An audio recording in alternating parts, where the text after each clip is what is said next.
Es šodien gribēju padalīties ar jums, kādu tēju es lietoju ikdienā, un pastāstīšu arī īsi, kāpēc. Ja atceramies, ka aknu darbība ir pati galvenā, lai mums būtu sakārtots zarnu trakts un lai mēs arī justos labi. Un tas, protams, atspoguļojas arī uz ādas, uz matiem, uz nagiem.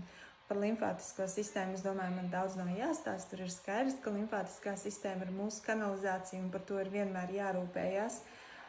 Un antibakteriāla iedarbība. Mans vismīļākais produkts, ko es lietoju ikdienā, ir dīždaģa sakne. Dīždaģa saknes parasti ņēmu 2 kapsulas no rīta un 2 kapsulas vakarā.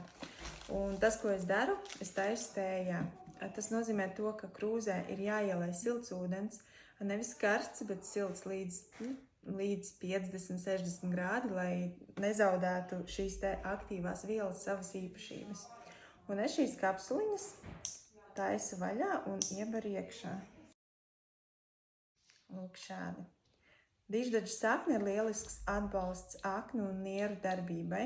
Un otrs ir Limflow limfātiskajai sistēmai. Arī to es lietoju 2 kapsulas no rīta un 2 kapsulas vakarā, jo tas palīdz mazināt tūskas, ja problēma ir limfātiskajā sistēmā.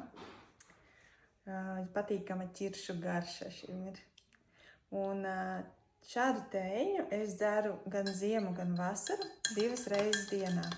Bet tagad ziemas laikā es esmu pievienojis klāt vēl skudrkoka mīze. Tām ir pretvīrusu, antibakteriāla iedarbība. Šo es lieku 1 līdz 2 kapsuliņas arī 2 reizes dienā. Un vienoju klāt šiem pārējiem ingredientiem. Un samaisu, un, ja godīgi, manuprāt, garšo pēc Ziemassvētkiem arī tā kaneļa. Smarža nedaudz ir un Ziemassvētku garša. Manuprāt, kad šis ir laba kombinācija, lai uzturētu mūsu imūnsistēmu.